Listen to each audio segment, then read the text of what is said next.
Universidad del Valle de México, hecho por la alumna García Ortiz Nicole Arancha, va a hablar sobre los consulares. Introducción. Para las relaciones consulares llega a ser desde la Convención de Viena de 1963, donde llegaron a participar como tal 92 estados. Como sabemos, se llega en cuenta que tiene propósitos y principios de la Carta de las Naciones Unidas, donde llega a hablar de la igualdad soberana de los estados, para así como mantener la paz y la seguridad internacional, y con ello se fomentó las relaciones amistades entre las naciones. Como tal, las funciones y las condiciones jurídicas las llegué a unir.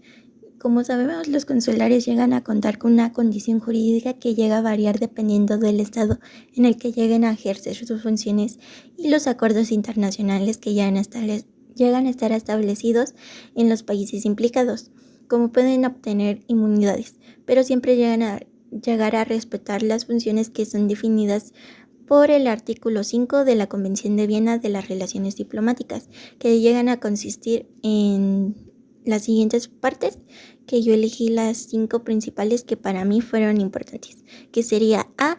Proteger el Estado receptor de los intereses del Estado que envía de sus nacionales, sean personas naturales o jurídicas, dentro de los límites permitidos por el derecho internacional.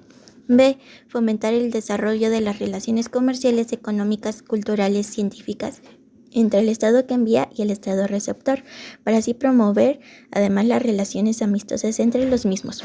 Con ello van a tener una conformidad de disposiciones en el presente de la Convención. Presentar ayuda y asistencia de los nacionales del Estado que envía, ya sean personas naturales o jurídicas. Y el inciso I, que llegan a presentar las nacionales del Estado que envía a tomar las medidas convenientes para su representación ante los tribunales y autoridades del Estado receptor.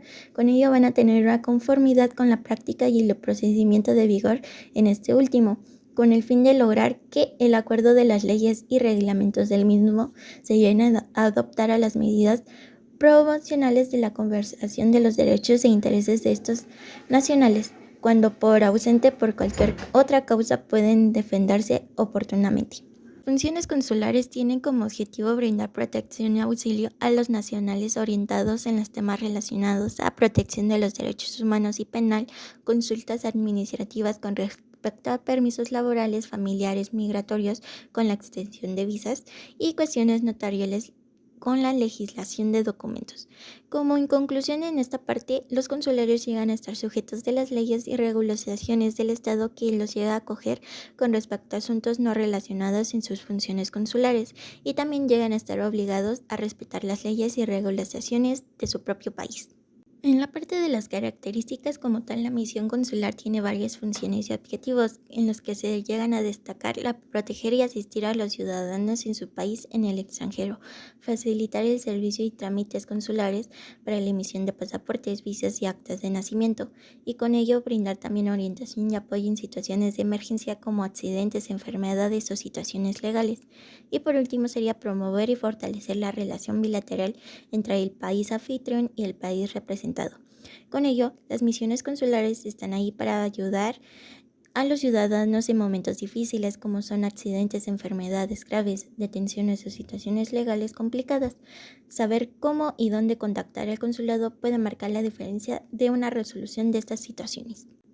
En las inmunidades y prerrogativas de los consulares están reguladas principalmente por la Convención de Viena y se llegan a incluir la inmovilidad personal, donde los consulares gozan de cierta protección contra la jurisdicción penal. Sin embargo, esta inmunidad está limitada para los agentes diplomáticos. La segunda sería inmunidad de jurisdicción, donde se restringen los actos oficiales realizados en el ejercicio de sus funciones consulares.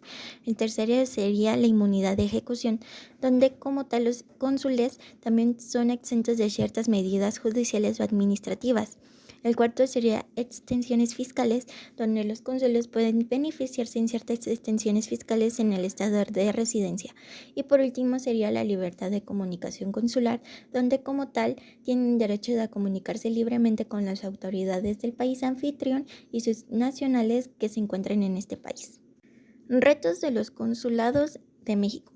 Como sabemos, la mayoría de nuestra población llega a radicar en Estados Unidos con un porcentaje de 97.33% y por ello llegan a presentar estos desafíos, pero no solamente en Estados Unidos, sino que en demás estados.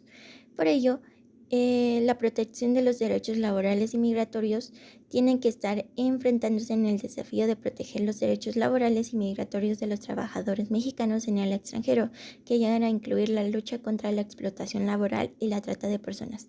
También un tema sería la seguridad y protección del personal consular, donde aquí pueden enfrentarse desafíos de materia de seguridad y protección del personal consular, especialmente en áreas donde hay conflictos o situaciones de instabilidad política y social, como llega a ser el caso de Israel y Palestina.